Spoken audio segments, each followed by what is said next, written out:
The Twin I Never Knew. Chapter 1. My name is Clara. I'm 60 years old, and for every one of those years, I thought I knew exactly who I was.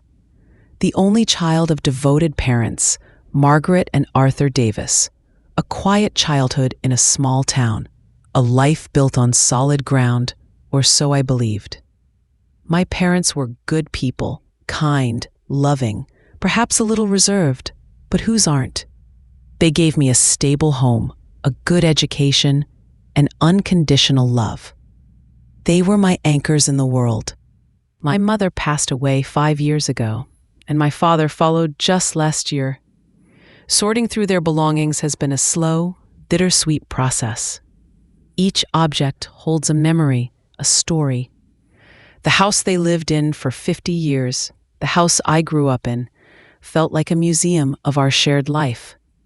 It was painful, but also a comfort, a way to stay connected to them. One rainy Tuesday afternoon, I was going through the attic, a space filled with the accumulated history of their lives. Old suitcases, boxes of photographs, dusty furniture draped in sheets.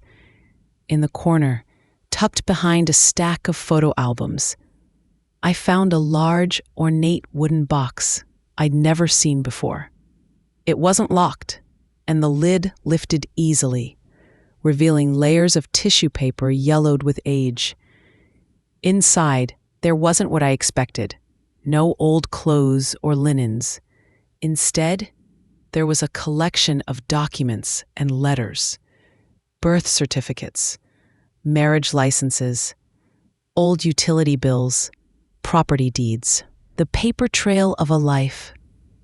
I started sorting through them mostly out of a sense of duty, expecting nothing more than mundane records.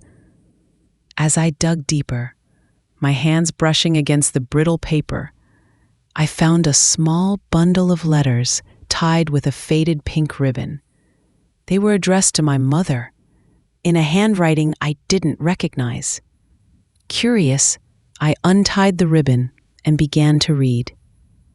The letters were dated from the early 1960s, just a few years before I was born. They were from a woman named Eleanor, writing to my mother. The tone was friendly, almost sisterly. They talked about their lives, their hopes, their dreams. But as I read on, the letters took a turn. Eleanor wrote about being pregnant, unmarried, and scared. She talked about the shame, the difficulty of the times, the pressure from her family.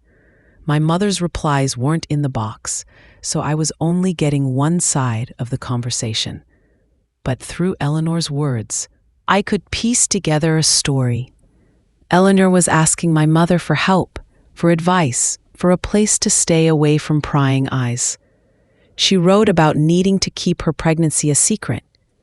Then, in a letter dated just weeks before my own birth date, Eleanor wrote, "My dearest Margaret, the time is drawing near. I am so frightened, but also filled with a strange kind of hope.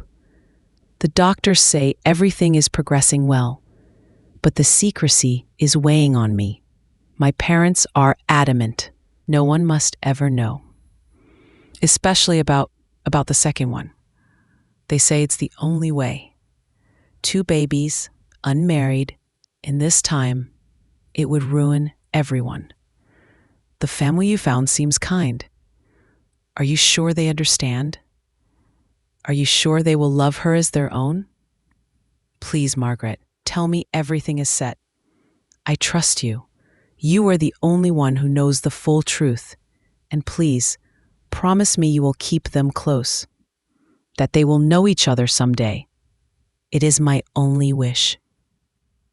My hands trembled as I read those words. The second one. 2 babies. Keep them close. They will know each other someday.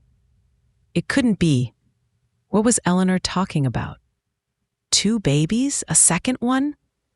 I reread the letter, my heart pounding. It was dated March 1964. My birthday was April 10th, 1964. There had to be another explanation. Maybe Eleanor was pregnant with twins, and my mother was helping her find a family for one of them. But then why the second one? And why the emphasis on keeping them close, on them knowing each other?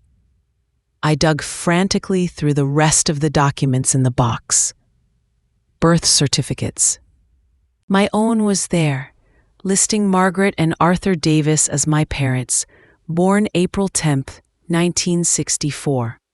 Normal, expected. But then, tucked beneath a pile of old receipts, I found another birth certificate. The name on it was unfamiliar. Eleanor Davis, born April 10th, 1964. Parents listed as Margaret Davis and Arthur Davis. Eleanor Davis, born on the same day as me, with the same parents listed. My head swam. It had to be a mistake, a clerical error, or maybe Eleanor was my mother's maiden name, and this was some kind of record related to her family? But no, my mother's maiden name was Thompson. I looked back at the letter from Eleanor. 2 babies, unmarried, in this time, it would ruin everyone. And my mother finding a family for her. It hit me with the force of a physical blow. Eleanor wasn't just a friend of my mother's. Eleanor was her, the writer of the letters, the woman pregnant and unmarried, and the second one. The other baby born on April 10th, 1964, I had a twin. My mother hadn't been pregnant in 1964. She had been helping her sister, Eleanor, who was pregnant with twins out of wedlock. The shame, the secrecy, in the 1960s, it would have been devastating. Their parents, I assumed Eleanor's parents, my grandparents, had insisted on keeping the birth a secret. They must have found a family for one of the babies, while my parents had taken the other one, me, and raised me as their own daughter. The birth certificate for Eleanor Davis, listing my parents as her parents, was a falsified document created to give her a legitimate identity, a new life away from the scandal. While I, Clara, was raised by the kind family Eleanor mentioned in her letter, my own parents, who were actually my aunt and uncle. My world, the solid ground I thought I stood on for 60 years, crumbled beneath me. My parents, the people I loved and trusted implicitly, had kept this monumental secret from me my entire life. My mother, Margaret, had not been my birth mother. My father, Arthur, not my birth father. They were my aunt and uncle. And somewhere out there, I had a twin sister I never knew existed, the daughter of the woman who wrote those letters, my birth mother. The letters from Eleanor, my birth mother, continued in the bundle. They were filled with longing for her daughters, her regret at having to give one up, her hope that they would be together someday. She wrote about visiting my parents, about seeing me as a baby, pretending to be a family friend, aching to hold me, to claim me as her own. The pain in her words was palpable, a raw, bleeding wound. April 20th, 1964. Margaret, I saw her today. My Clara. Oh, she is beautiful. So tiny, so perfect. She has my eyes, I think. Or maybe David's. I held her for a few moments, pretending to be admiring your new baby. It was agony. Every fiber of my being screamed to take her and run. But I couldn't. It's better this way, you say. A good life for her. No shame, no struggle, but my heart is broken in two. My other little one, where is she? Is she loved? Does she look like Clara? Will they ever know each other? Please, Margaret, keep your promise. Reading about my birth mother holding me, her pain so vivid on the page, sent a wave of emotion through me that was almost unbearable. She had loved me, She had wanted me, but circumstances, the harsh realities of the time, had forced an impossible choice. And my twin, her other little one, where was she? Who was she with? Did she know about me? Did she know about our birth mother? Chapter 2. The initial shock gave way to a whirlwind of emotions: confusion, anger, betrayal, and a deep, aching sadness for the life I had never known, sister I had never met, the mother I had never been allowed to truly know. How could my parents, my Aunt Margaret and Uncle Arthur, have kept this from me? For 60 years? I understood the context of the times, the societal pressures, the desire to protect everyone involved. But to build an entire life on a foundation of secrecy, to deny me the truth of my origins, it felt like a profound betrayal. I reread all the letters from my birth mother, Eleanor. I pieced together her story. She had been young, in love with a man named David, who, from the scattered mentions, seemed to have been unavailable or unable to be with her. She had faced her pregnancy alone, with only my Aunt Margaret's support. The decision to give up one twin and keep the other, with my aunt and uncle raising me, must have been agonizing, a desperate measure born out of fear and limited options. Eleanor's letters faded out after a few years. The last one was dated 1968. She wrote about needing to move away, to try and build a new life. She reiterated her hope that I and my twin would find each other someday. There was no mention of where she went, or what happened to her. My birth father, David, was a ghost in the letters, only mentioned briefly, hinting at a relationship that couldn't be. I knew nothing about him. My immediate family, my Aunt Margaret and Uncle Arthur's memory, was now shrouded in a complex layer of love and deception. I loved them. They had been wonderful parents in every practical sense. But the secret, it was a heavy burden on their memory. Had they struggled with it? Had they ever been tempted to tell me? The letters hinted at my Aunt Margaret's internal conflict, her desire to honor her sister's wishes while also maintaining the facade of our family life. I knew I had to find my sister, my twin. She was out there somewhere, a mirror image of me, living a life I knew nothing about. She would be 62. Had she been told she was adopted? Did she know she had a twin? Did she know about our birth mother? Where do you even begin to look for a twin sister given up for adoption 60 years ago? When you don't even know her name or where she went, the letters didn't mention the family who adopted her or the town they lived in. I decided to start with what I did know. My birth date, April 10th, 1964. The fact that I was born in the same town as my aunt and uncle and my birth mother, according to my birth certificate, and the knowledge that it was likely closed adoption, shrouded in secrecy.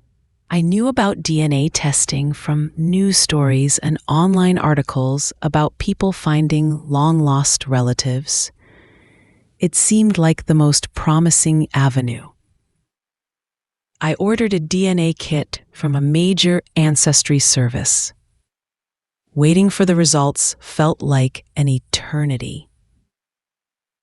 I spent the time poring over the letters again, trying to glean any tiny clue about my sister or our birth mother. I researched adoption practices in the 1960s, learning about sealed records and the difficulties people faced in finding birth families. It was a frustrating and emotionally draining process. When the email arrived announcing my DNA results were ready, my heart hammered in my chest. I logged in, my hands trembling. The site showed my genetic matches. My closest matches were distant cousins, people I barely knew or didn't know at all. part of my aunt and uncle's family tree.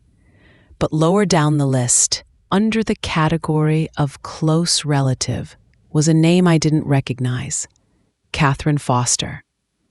The estimated relationship was immediate family, twin or full sibling.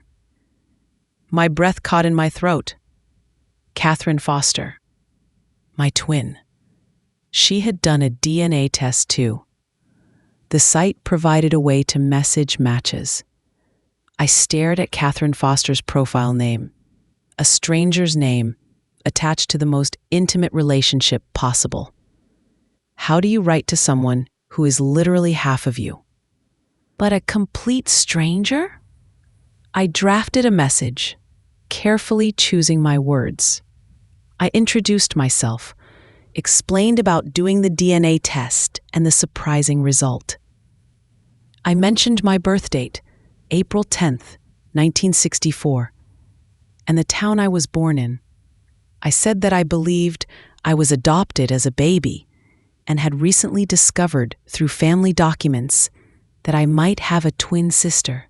I tried to convey the shock and the hope I felt, while being sensitive to the fact that this news might be equally, if not more, shocking to her. I included my phone number and email address, inviting her to connect if she felt comfortable. I sent the message and then sat by my phone, my mind racing. What if she didn't respond? What if she wasn't interested? What if she already knew and didn't want to be found? Hours passed. The silence felt deafening. Doubt began to creep in. Maybe there was a mistake. Maybe the DNA results were wrong. Just as I was about to give up for the night, my phone rang. An unknown number. My heart leaped into my throat.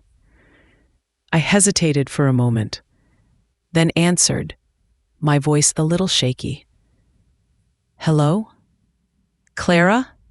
Is this Clara?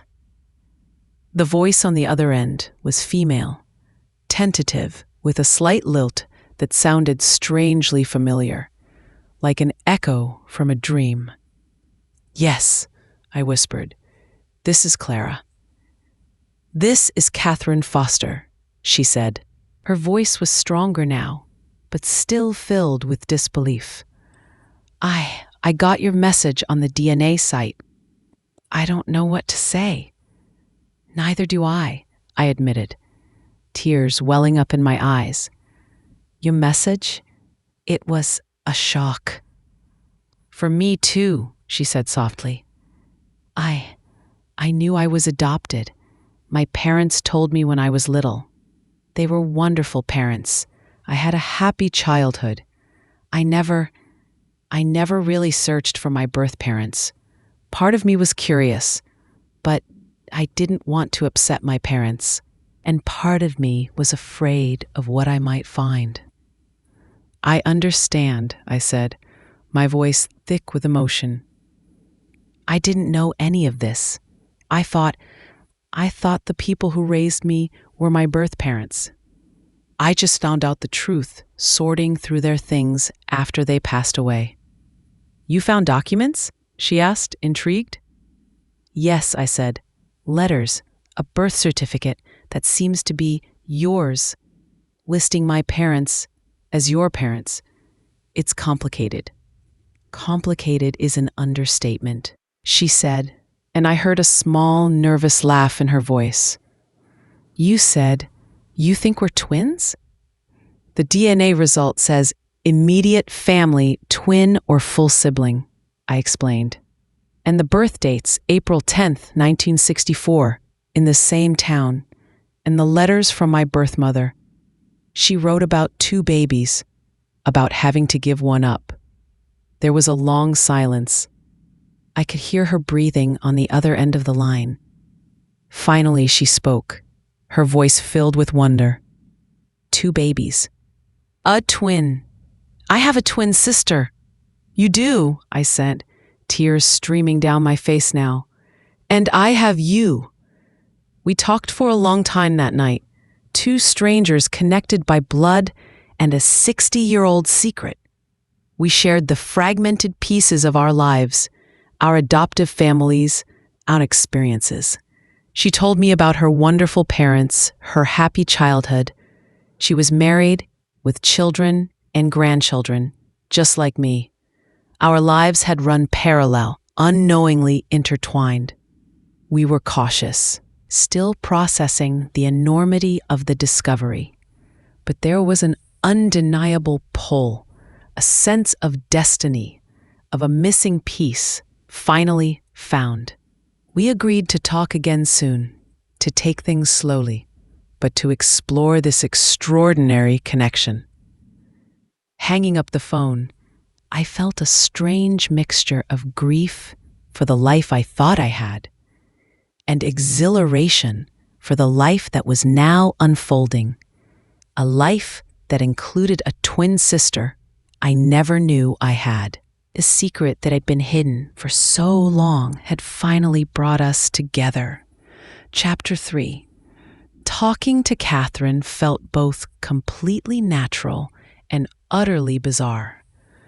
We spent hours on the phone, filling in the 60-year gap between us. We talked about our childhoods, our schools, our friends, our careers, our families. We discovered startling similarities, a shared love for gardening, a surprisingly similar taste in books, even the same quirky habit of humming while we worked.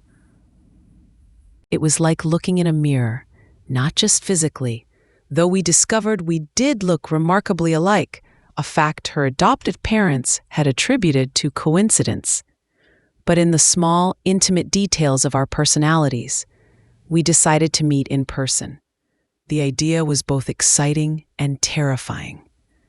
How do you meet your twin sister, a person who is biologically identical to you, yet a complete stranger? We chose a neutral location, a quiet cafe in a town halfway between us. As I walked in, my heart pounding, I saw her sitting at a table near the window. She was already looking at me, a nervous smile on her face. It was like looking at a slightly older photograph of myself. The same eyes, the same smile lines, the same way she held her head. "Katherine?" I said, my voice trembling. "Clara," she replied, standing up. We just stood there for a moment, staring at each other, the weight of 60 years of separation hanging in the air. Then, slowly, we walked towards each other. It wasn't a Hollywood-style running embrace, but a hesitant, deeply emotional connection. We hugged, cautiously at first, then tighter, a silent acknowledgement of the profound bond that tied us together. Sitting down, we talked for hours, just as we had on the phone, but now with the added layer of being in each other's physical presence. It was surreal to see my own face reflected in hers, to hear my own intonations echoed in her voice. I shared the story of finding the letters and the birth certificate, the shock of uncovering the secret. She listened intently, her face reflecting the same mix of emotions I had felt. "My parents told me I was adopted when I was about 10, she said. "They were always very open about it. They said my birth mother was young and couldn't care for me, and they were so happy to adopt me. They never mentioned a twin, or a sister, or a birth mother's name." "They probably didn't know," I said, thinking about the layers of secrecy involved. It was likely a closed adoption. And my Aunt Margaret and Uncle Arthur, they kept the truth from everyone, I think, to protect Eleanor, to protect themselves, to protect me in their own way. We talked about our birth mother, Eleanor. I shared the letters, the raw pain and love in her words. Katherine read them, tears streaming down her face. For her, these letters were a revelation. introducing her to the woman who gave birth to her, a woman who had loved her and grieved her loss.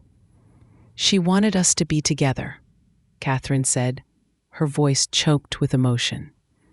She wanted us to know each other. We also talked about our birth father, David. He remained a mystery, a name and a letter, a fleeting presence in our mother's life. We wondered about him, who he was, what happened to him. It was another unanswered question in a story full of them. Meeting Katherine was like finding a missing piece of myself, a sense of wholeness I didn't even realize I was lacking. We were two halves of a whole, finally reunited. The initial shock and pain of the deception faded, replaced by the quiet joy and wonder of discovering a lifelong connection. Our families were surprised, of course.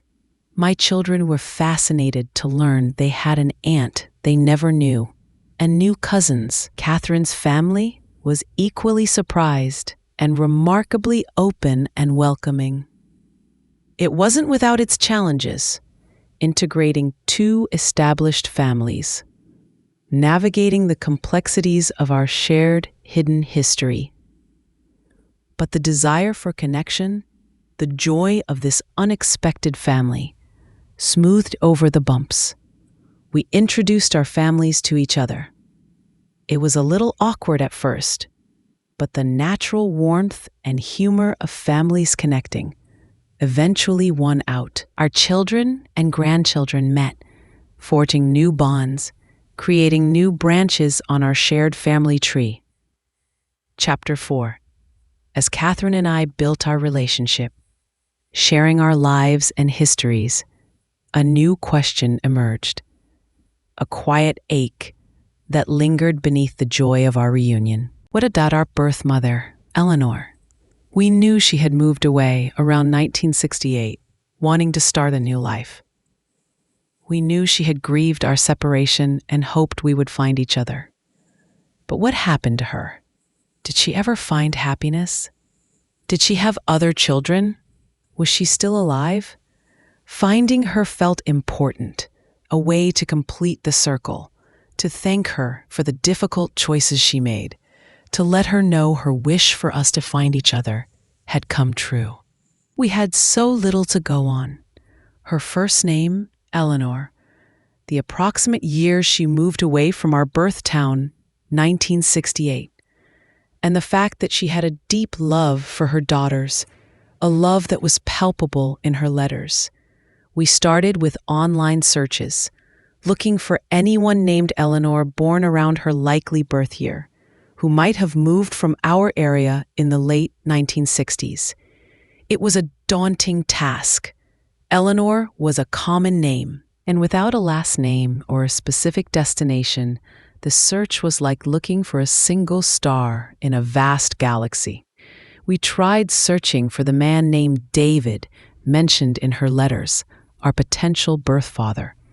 But David was even more common, and without a last name or any other identifying details, it was impossible. He remained a phantom, a part of our origins we might never know.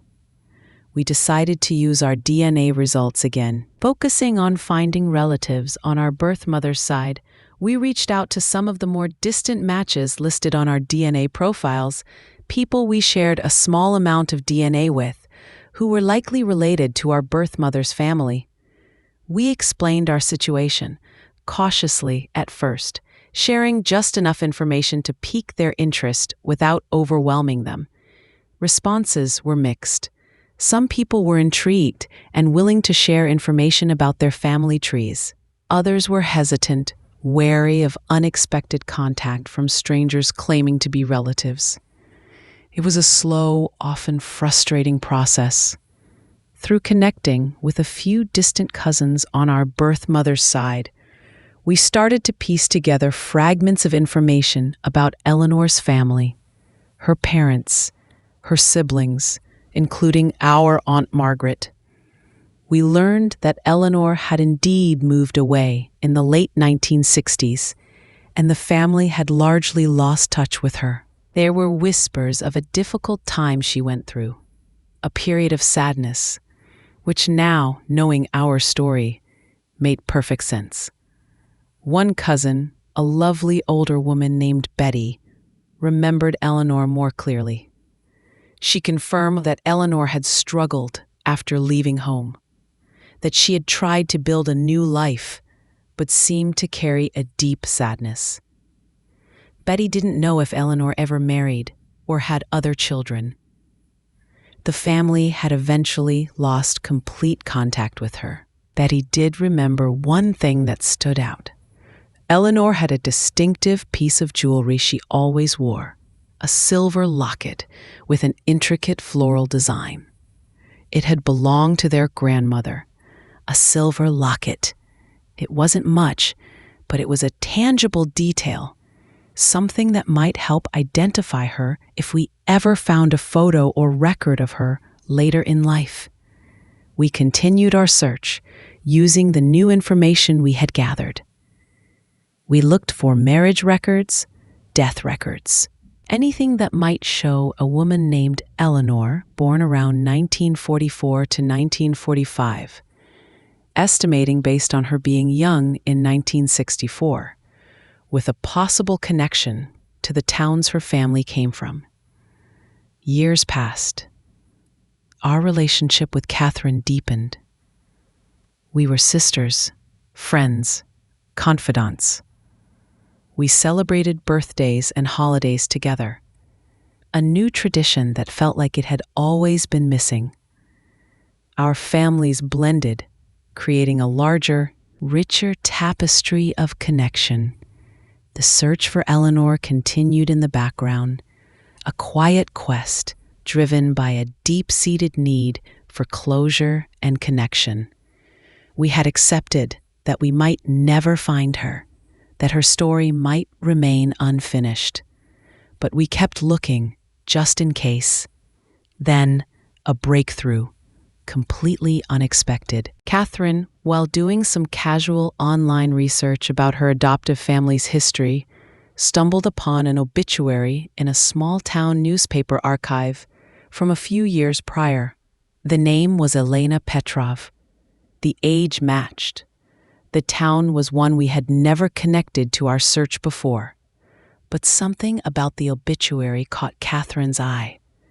It mentioned that Elena was a talented artist and a passionate gardener, interests Katherine and I shared. It also mentioned she was survived by loving nieces and nephews, but no husband or children.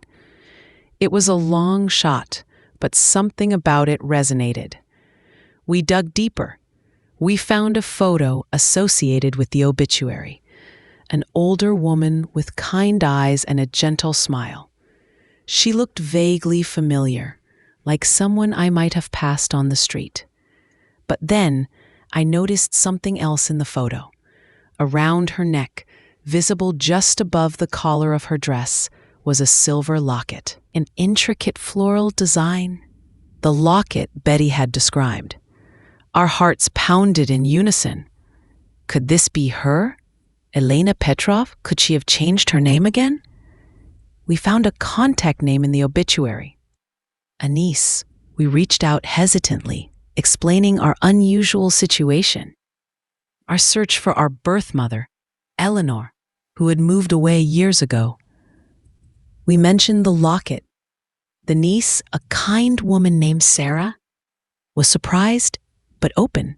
She confirmed that her Aunt Elena had come from a town matching our birth mother's family's origin, and that her name had been different before, though she didn't know the details. And yes, the silver locket was a treasured family heirloom Elena had always worn. It was her. Elena Petrov was our birth mother, Eleanor. She had lived a quiet life, not far from where we were, carrying her secrets and her sorrow, never knowing that her wish had come true, that her daughters had found each other. Chapter 5, Finding Our Birth Mother, Eleanor, through her obituary brought a complex wave of emotions. Relief that we had finally found her, sadness that we were too late to meet her, and a profound sense of closure.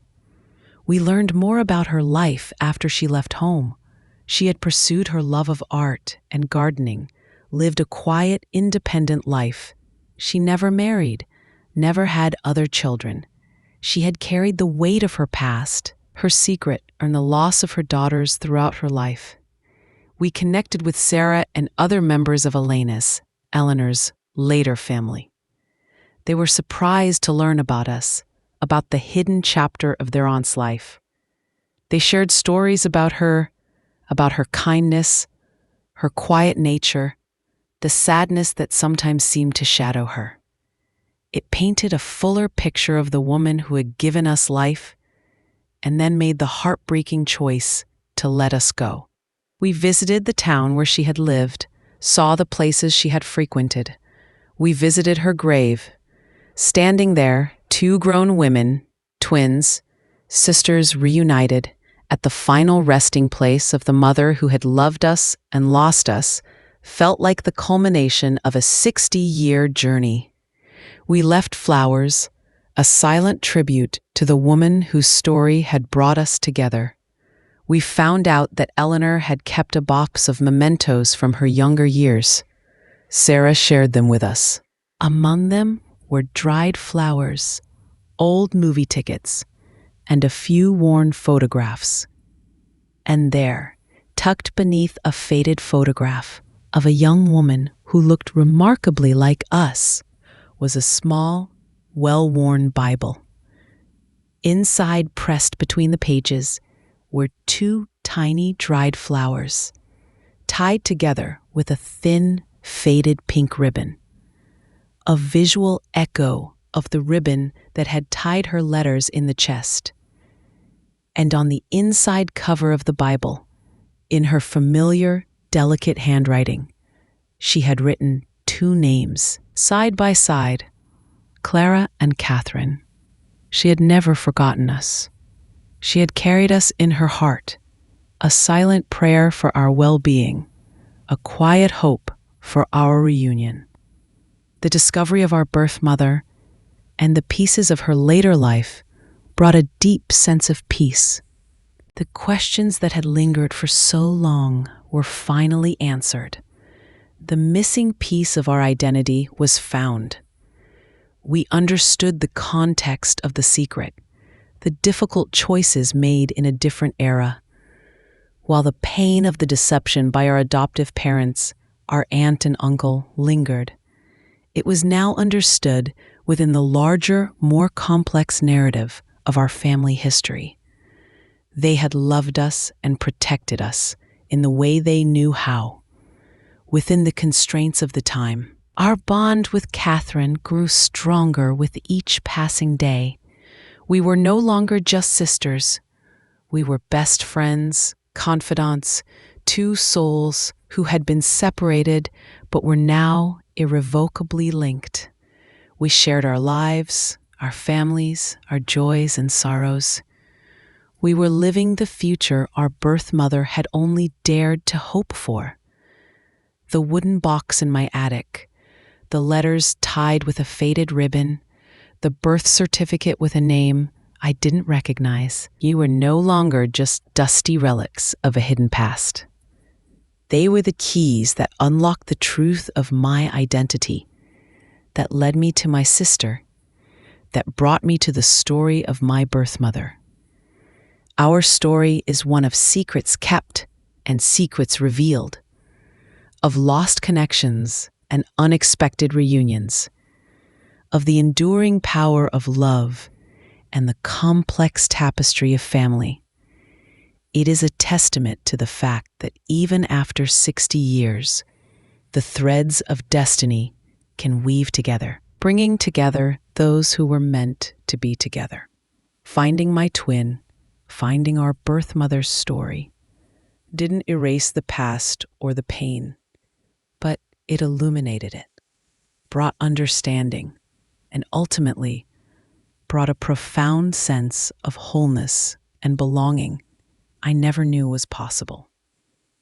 The twin I never knew was no longer a secret, but a beloved part of my life, a living testament to a mother's love and a shared destiny.